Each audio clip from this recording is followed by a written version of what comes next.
O programa a seguir tem classificação indicativa livre. No Ciência Passado, nós começamos a falar sobre acessibilidade e descobrimos que é um conceito que diz respeito a todos.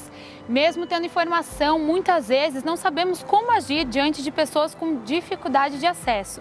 No Ciência de hoje, nós vamos saber como preparar o ambiente para receber essas pessoas e ainda conhecer personalidades que, mesmo com algum tipo de deficiência, não paralisaram suas vidas. O Ciência está no ar.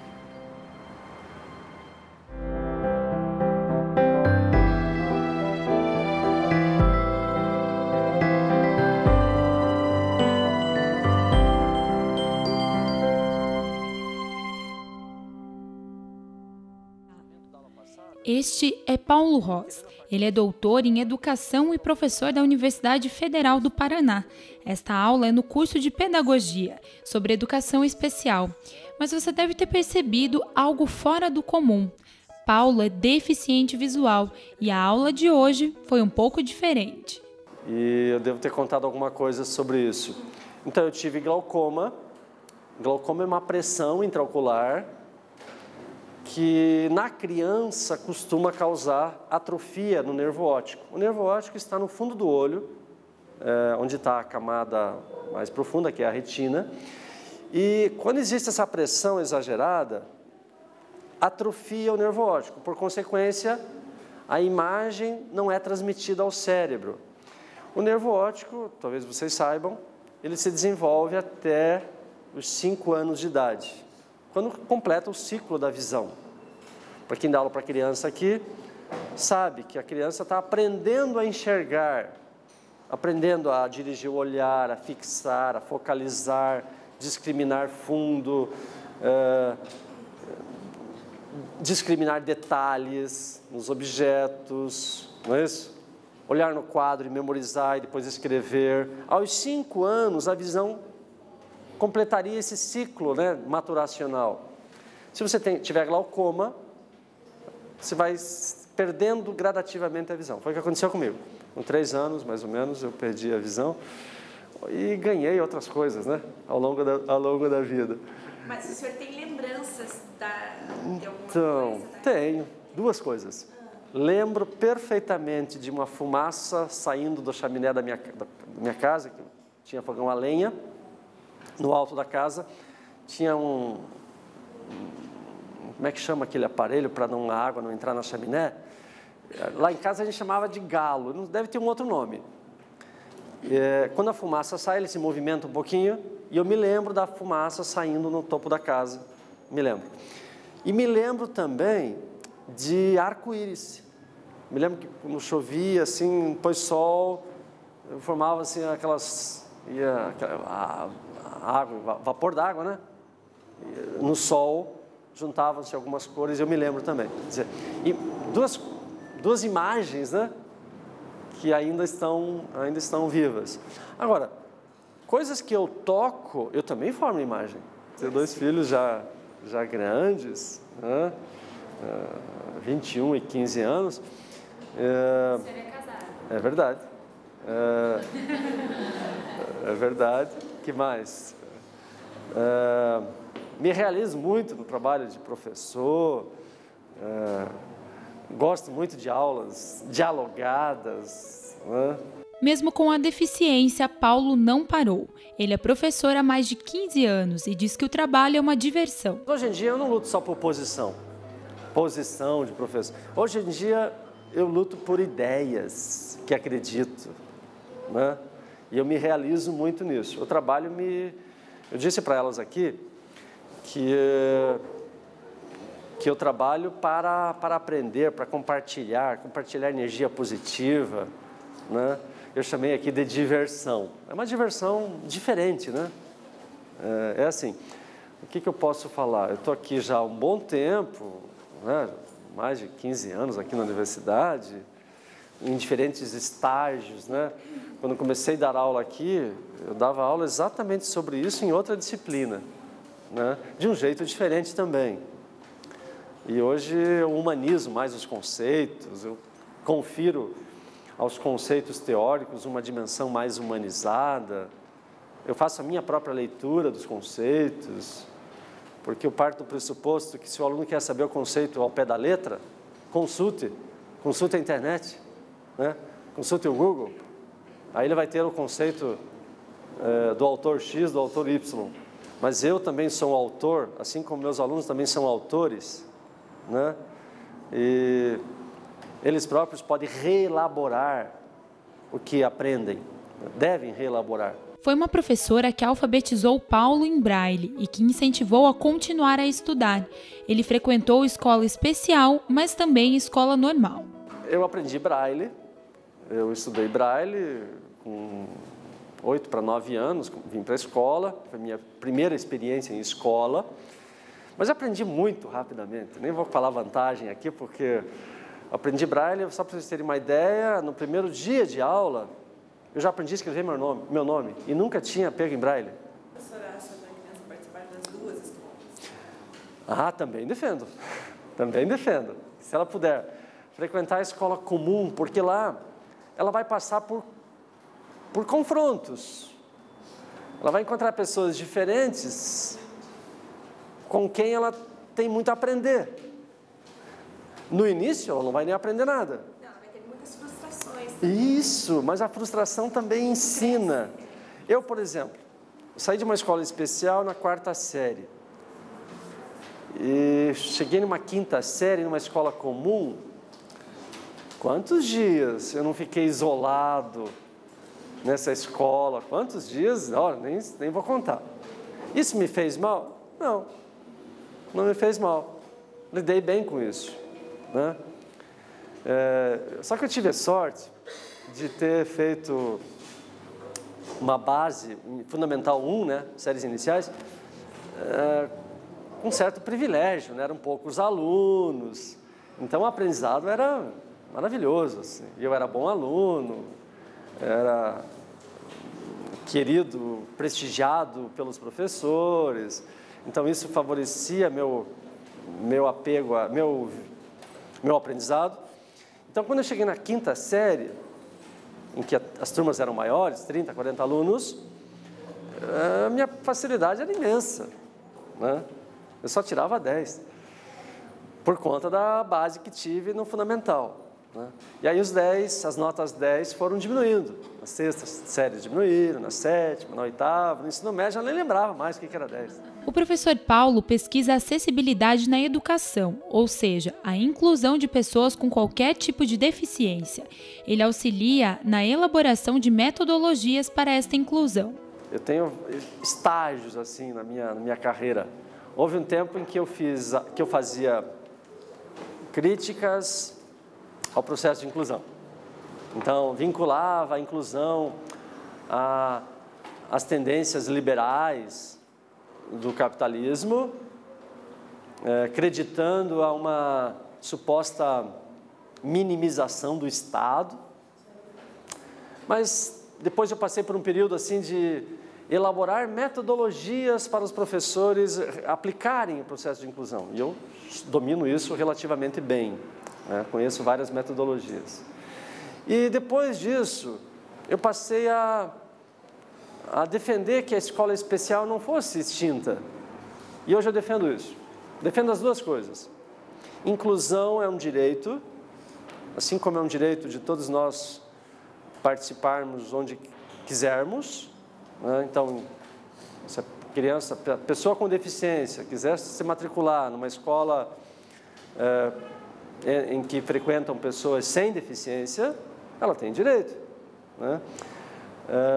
Mas se ela quiser se matricular numa escola especial, porque lá ela se sente mais confortável, tem amigos da mesma condição, também tem direito, né? Quem somos nós, adultos, supostamente donos de alguma verdade, para dizer o que ela precisa, o que ela não precisa? Se o familiar, se ela própria... Eu fiz uma pesquisa com crianças com deficiência intelectual, entrevistando crianças que saíram da escola especial e foram para a escola comum. E o contrário também. Crianças que saíram da escola comum e foram para a escola especial. Aquelas que foram para a escola especial, muito mais realizadas. E aprenderam mais. Então, a escola especial não é segregadora, como se acreditava, né? Existe um acolhimento, existe um apoio mais direto, então também é válida.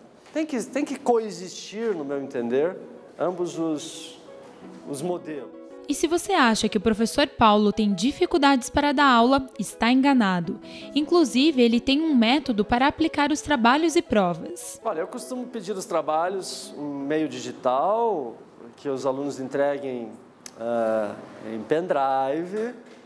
Eu, em geral, peço que eles apresentem oralmente os trabalhos. Que mais? E hoje eu venho defendendo muito a tese de os alunos também se autoavaliarem como uma segunda alternativa, claro, com critérios, eu passo umas orientações como se autoavaliar. Paulo domina a sala de aula, lembra o nome dos alunos, sorri muito e tem um carinho especial para lidar com os futuros pedagogos. Tanto que quando perguntamos se a aula do professor é boa, a resposta foi unânime. Ele é um bom professor? Isso. Os alunos contam que quando entraram em sala e se depararam com o professor cego, o impacto foi grande. Mas com o passar do tempo, a limitação chegou a ser esquecida. O professor pediu pra gente sentar em ordem para ele poder conseguir decorar o nome de todo mundo, né? Boa.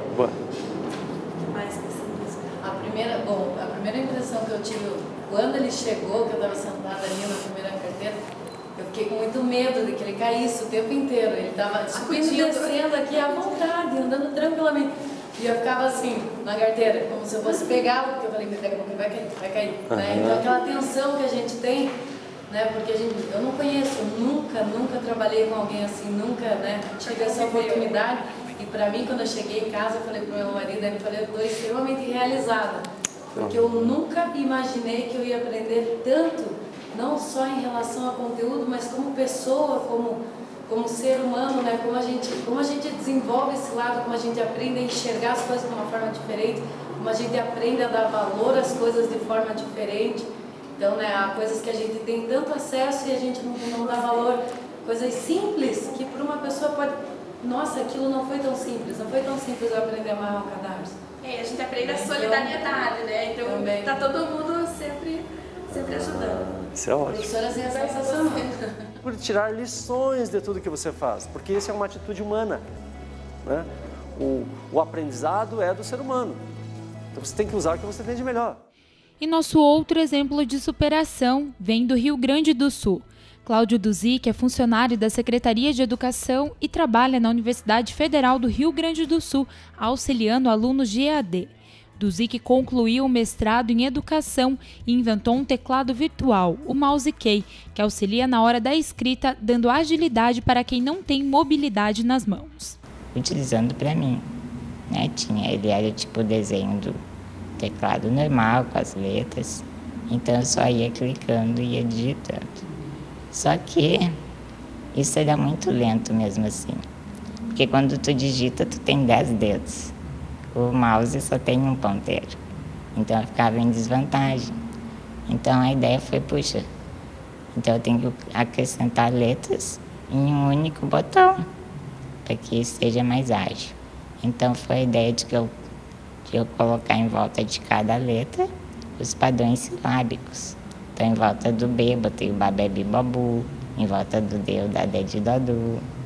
Então, por exemplo, para escrever a palavra sabão, eu teria que clicar no S, no A, no B. O tio eu não ia conseguir apertar, porque eu tenho que apertar Shift, no A e no O. Com o mouse aqui, eu só clico no SA e no BÃO. Sem acessibilidade, ele passava os intervalos na escola sozinho, até que uma professora teve a ideia de criar o projeto Ajudante do Dia, para que os colegas o ajudassem nas atividades escolares. Esse projeto foi quando eu estava ainda no ensino fundamental, né, que o professor ele tinha o desafio de me incluir com os colegas, mas foi uma sensibilidade da parte dele, né, de a maneira de ele envolver os colegas comigo, foi criando um projeto que cada dia fosse o dia de um colega estar me auxiliando. Então os colegas me aconselhavam os materiais, me levavam para o pátio brincar, né? A professora levantava o desafio. Como é que o Claudinho pode brincar dessa brincadeira que vocês estão brincando? Então, com isso, os colegas, eles, né, passaram a interagir comigo. Cláudio tem atrofia muscular espinhal, doença que limita os movimentos do corpo, mas as impossibilidades causadas pelo transtorno não foram barreiras para ele desistir. Das brincadeiras lá do ensino fundamental, eu não podia brincar de uma maneira, mas eu brincava de outra. Eu achava uma outra forma de exercer a atividade. Eu não conseguia escrever no caderno, mas eu escrevia em folhas. Então, tudo eu achava uma outra alternativa. Mas quando eu cheguei na faculdade, que realmente eu comecei a perder a capacidade de segurar a caneta, de escrever, foi onde eu pensei, puxa, a minha vida inteira eu busquei outras formas de fazer o que eu queria. Então, eu tenho que buscar uma outra forma de escrever. Com o avanço da doença, Cláudio perdeu o movimento das mãos e teve que criar um meio para que pudesse utilizar o computador. Então, foi através da informática, né? Só que da mesma forma, na informática eu não conseguia usar o teclado físico, então foi onde eu criei o teclado virtual. Eu percebi que o único movimento que eu continuar conseguindo ter era poucos movimentos na mão e no dedo. Então, com isso, eu iria conseguir movimentar algum mouse que fosse leve. Só que ninguém escreve com mouse. Daí um dia, eu usando a calculadora, né, do computador, eu e meu irmão nos demos conta de uma coisa. Puxa, se existe um aplicativo que digita números, por que não digitar letras? Né? Naquela época não existia teclados virtuais, era o Windows 95. A gente recém tinha saído do DOS. Então foi onde eu criei o primeiro teclado virtual. E a pesquisa de mestrado foi o aperfeiçoamento do projeto para que outras pessoas tivessem acesso ao mouse key. E a repercussão foi grande. A minha pesquisa de mestrado foi o aprimoramento desse teclado e ver como que ele beneficiou outras pessoas, né? Porque eu tinha construído ele para mim. Então, em que medida, né? Em como que ele poderia possibilitar outras pessoas. Então, através da pesquisa, vi que pessoas com diferentes dificuldades puderam ter acesso à escrita, né? Casos em que a pessoa nunca tinha conseguido escrever antes, né? Começou a escrever. Quando a gente sai na aula, no trabalho, tu não vê pessoas com deficiência. E depois que meu trabalho foi divulgado, já tive milhões de contatos de pessoas que precisam. Então a gente vê o quanto existe pessoas que estão isoladas, escondidas, que poderiam estar participando da vida social e que não estão, né? Em que às vezes uma coisa simples como escrever pode auxiliar na inclusão, né, em tarefas sociais. A orientadora do mestrado é só elogios a Cláudio. Ela não tratou ele com diferença dos demais alunos. O que ele já estava fazendo era uma coisa muito embrionária. Então eu até coloquei alguns programadores assim à disposição dele para definir alguma coisa mais, vamos dizer, com parâmetros de um software e um sistema que hoje ele está disponibilizando. Na realidade, a minha interação com o Cláudio foi muito fácil, porque ele é uma pessoa extremamente comprometida, extremamente inteligente, e ele aceita qualquer desafio. Qualquer desafio que eu propunha, ele tinha resposta prontamente. Inclusive, eu coloquei uma coisa para ele, não é pelo fato de tu ter essas limitações motoras, é que nós vamos te dar mais espaço de tempo para tu fazer um mestrado. Tu tem uma bolsa, quem tem bolsa tem 2 anos para concluir. Ele cumpriu todos os prazos.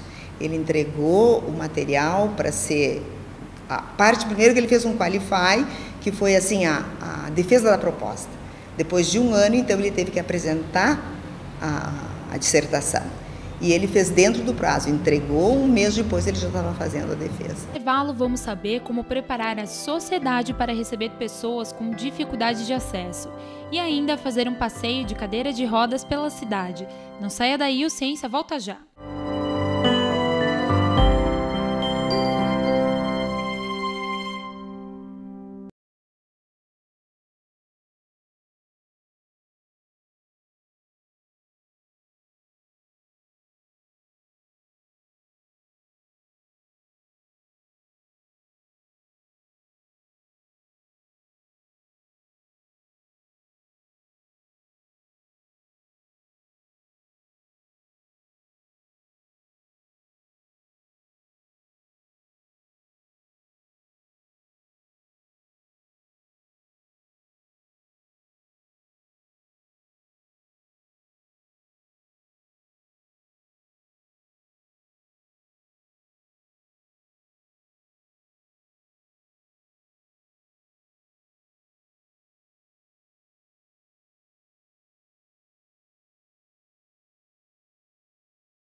Acessibilidade é um conceito amplo que se divide em 3 categorias. A primeira e mais conhecida é a física, que diz respeito às estruturas que possibilitem o acesso, como rampas, barras de apoio, banheiros adaptados. Bom, a acessibilidade, na verdade, a norma ela define como uma condição de uso com segurança e autonomia, né, nos transportes, no mobiliário, nos equipamentos. Né? Então, a acessibilidade não é igual ao acesso, não é simplesmente a pessoa conseguir entrar num lugar, ela tem que conseguir entrar, se locomover por esse lugar com independência, autonomia e conseguir usar os equipamentos daquele lugar. Então, acessibilidade não é igual a uma rampa, né? Muitas pessoas acham que colocar uma rampa, colocar alguma barra no banheiro é acessibilidade, isso não é acessibilidade, são itens de acessibilidade. Né? A acessibilidade é muito mais do que isso, é uma modificação do ambiente para que a pessoa consiga desenvolver as suas atividades com uma autonomia. Né? A acessibilidade ela é estudada por vários profissionais, cada profissional com sua especificidade. Nós, da terapia ocupacional, nós entendemos que o ambiente, ele interfere no desempenho da pessoa. Né? E por isso nós estudamos o ambiente, buscamos entender o que aquele ambiente está dificultando a pessoa em realizar as suas atividades. E aí nós modificamos o ambiente. Se nós não conseguirmos modificar o ambiente, aí nós partimos então para os recursos e os dispositivos de tecnologia assistiva para dar uma autonomia maior para essa pessoa que tem uma dificuldade em realizar suas atividades. Né? Então, a acessibilidade não é só para um cadeirante, como muitas vezes é visto. A acessibilidade é para a pessoa que não... para a pessoa cega, para a pessoa surda, para um idoso, para uma pessoa que tem uma lesão temporária, que está fazendo uso de muletas, né, para uma pessoa obesa, para uma pessoa com baixa estatura. Então, quando a gente fala de acessibilidade, a gente fala de pensar o ambiente para todas as pessoas, né, utilizando os princípios do design universal, né, um ambiente que possa ser modificado para atender a maior parte das pessoas. Para falar mais sobre acessibilidade nos grandes centros urbanos, nós vamos até a Rua 15, aqui em Curitiba, e nós vamos conversar com o arquiteto e urbanista Ricardo Mesquita, que vai falar um pouquinho para a gente sobre as dificuldades de acessibilidade nesse espaço. Bom, Ricardo, para a gente começar então, vamos dar uma voltinha na cadeira de rodas, a vivência, né? Então, fazer a vivência. Você me ajuda, tá? Claro, com certeza. Então vai tocar nas duas. Então, Ricardo, primeiro... Tentem vir por aqui com a cadeira daqui. Né? Então, como você pode ver, ó, aqui, ó, a cadeira de rodas, ela cai no buraco. Nossa, entendeu? Então, se você travar repentinamente, o teu corpo vai ser arremessado da cadeira de rodas. Então, esse tipo de situação, frestas com mais do que 15 milímetros, é proibido por norma de ter. Agora vamos tentar visitar uma loja? Bom, Ricardo, outra dificuldade é para a gente tentar entrar numa loja, né? Vamos lá? Aqui nós estamos tendo um aclive de mais ou menos de 3 a 4%. Então, você vê que já é um pouquinho complicado, né? 4%, aqui você já está em 2%. Só que daí quando chega na porta da loja, você já tem um pequeno degrau, coisa de pouco mais de 5 centímetros, mas para você é um muro. Não tem como subir. Não tem como você de subir. De jeito nenhum. Precisaria de ajuda. Exatamente. E isso acaba tirando a acessibilidade, né? Dificultando para uma pessoa deficiente física. A autonomia, tá? Eu poderia simplesmente te erguer e te ajudar a entrar, tá? Só que daí eu estou tirando de você essa liberdade de você mesmo poder escolher em que loja que você quer acessar. Outro problema muito sério aqui, Alexandre, é esse piso de granito polido, tá? Oportunamente quero te falar sobre a questão ética profissional e responsabilidade técnica e crime doloso em se usar um tipo de piso escorregadio. Um arquiteto, um engenheiro que assina um projeto com um piso dessa forma pode ser responsabilizado, né? Por crime doloso, porque qual é a atribuição do arquiteto? São os detalhes técnicos das prescrições que ele faz num projeto, tá? Então, está na norma que o piso deve ser antiderrapante sob qualquer condição. Então, se ele está escorregadio, o arquiteto ou o engenheiro simplesmente ignorou a norma, tá? E está usando um piso que pode causar um acidente. Se uma pessoa cair num piso como esse aqui, ele pode acionar não só o estabelecimento, como pode acionar o responsável técnico. E ambos vão ser indiciados por crime doloso. O que é o crime doloso? É aquilo que você pratica mesmo sabendo que pode prejudicar alguém. Tá? Então, você sabe que o piso vai escorregar, que a pessoa pode se machucar, e mesmo assim preconiza esse piso, você está incorrendo num crime. E vale a gente lembrar também que a acessibilidade não diz respeito só a um cadeirante, uma pessoa com deficiência, diz respeito a todas as pessoas, né? Até o proprietário da loja, ele tem que estar ciente de que um dia ele pode estar saindo aqui da loja, tá meio na pressa, querer dar uma paradinha, vai escorregar e vai bater a cabeça, vai se machucar, tá? Então, a responsabilidade é de todos. Tá? A própria Constituição, ela determina, né, que segurança é um dever do Estado, mas é uma responsabilidade de todos. Então, na medida que você é omisso, você deve pagar por esse crime. Então, Ricardo, aqui a gente tem um chafariz no meio de um calçadão, Pois né? Esse chafariz... Então, esse chafariz, o piso tátil, esse chafariz aqui, ele não faz parte, inclusive, da paisagem original da Rua 15 de Novembro, né, da Rua das Flores. Então, não é um elemento tombado. E nós estamos há muito tempo, já houveram casos de queda de 3 ou 4 cegos que eu tenho notícia já caíram dentro desse chafariz. Principalmente quando ele está desligado. Quando ele está ligado, o cego ainda tem esse aviso auditivo, né, de que existe algum obstáculo na frente. Mas você veja que a própria piso tátil da Rua 15 de Novembro, ele é inapropriado. Primeiro porque ele está em baixo relevo e não em alto relevo como aquele que nós vimos no banco. Tá? Então, e segundo porque o entorno do piso tátil, ele é irregular também. Você veja que ele é em baixo relevo e nem em alto relevo, são vincos e não saliências, né? Então, quando chegasse, vamos dizer que continue esse chafariz aqui. O problema é que o cego caminhando por essa via aqui, ele não vai ter um aviso a tempo de que existe um obstáculo e mais um passo ele está dentro do chafariz, tá? Então aqui deveria ter o piso tátil de alerta, que são aqueles de bolinhas, onde ele vai sentir, opa, tem algum obstáculo à frente. Deveria começar a partir daqui, assim, fazer um quadrado para lá, indicando que existe um desvio naquela direção. Tá? Então, esse é mais... E substituir esse piso pelo piso que ele é sobrelevado e não rebaixado como esse aqui. Ricardo, vamos tentar atravessar uma rua, então? Vamos lá. Então, vamos lá. Bom, Ricardo, aqui deveria ter, na verdade, uma travessia elevada, né? Sim. A gente vai descer para o asfalto. Nós vamos descer para subir. Né? Exatamente. A travessia elevada, ela tem, inclusive, a função de diminuir a velocidade do veículo. Então, já que ele está quase parando, muitos deles acabam parando para privilegiar a travessia do pedestre. Outra coisa que está muito errado aqui, Alexandre, é a ausência total de sinalização de alerta em toda a extensão da travessia. Então, esse aqui deveria ter, de um lado ao outro, em toda a extensão onde está essa lajota antiderrapante, deveria ter também o piso tátil de alerta para avisar sobre a travessia da rua. Existe ainda a acessibilidade atitudinal. É aquela ligada à questão do respeito às diferenças, sejam elas quais forem.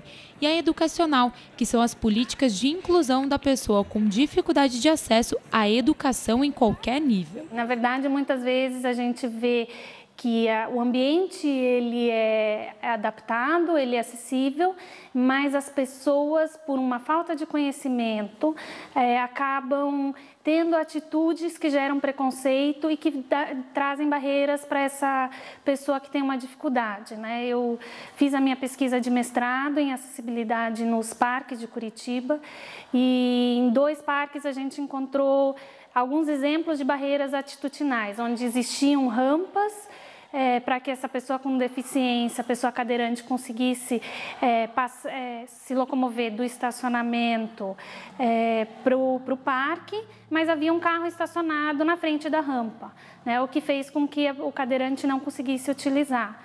né? Ou os próprios cones que a gente vê muitas vezes em shoppings, em parques, nas vagas de pessoas com deficiência. Eles são colocados justamente para que as pessoas que não têm deficiência não parem nessas vagas, mas também tiram a autonomia, porque a pessoa tem que chamar alguém para tirar o cone para ir poder estacionar. E é preciso romper as barreiras. A melhor forma é conhecer as dificuldades e ajudar o próximo. O primeiro passo é que as pessoas entendam que a pessoa com deficiência, ela precisa de algumas modificações, né? E como ajudar essa pessoa com deficiência? Não é sair empurrando a cadeira de rodas, é conhecer o que ela precisa, né? Conhecer quem é essa pessoa e saber como ajudar, porque muitas vezes as pessoas até têm boa disposição em ajudar a pessoa com uma deficiência, mas não sabem como e não querem perguntar, ou têm medo de tomar uma atitude errada.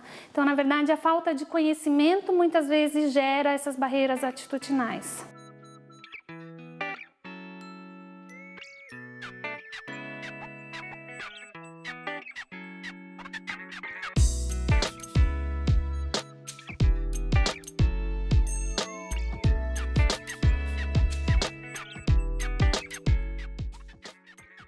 Encerramos o Ciência de hoje com um vídeo do Conselho Nacional da Pessoa Portadora de Deficiência, o CONADE. Você pode rever este e outros programas em nosso site ou canal do YouTube. Acessibilidade, siga esta ideia e até o próximo Ciência. A vida é cheia de obstáculos, mas muitos deles poderiam ser evitados se as pessoas se ligassem na acessibilidade. Acessibilidade é fazer com que todos possam ir e vir com segurança e autonomia. Um cadeirante não consegue subir numa calçada sem rampa.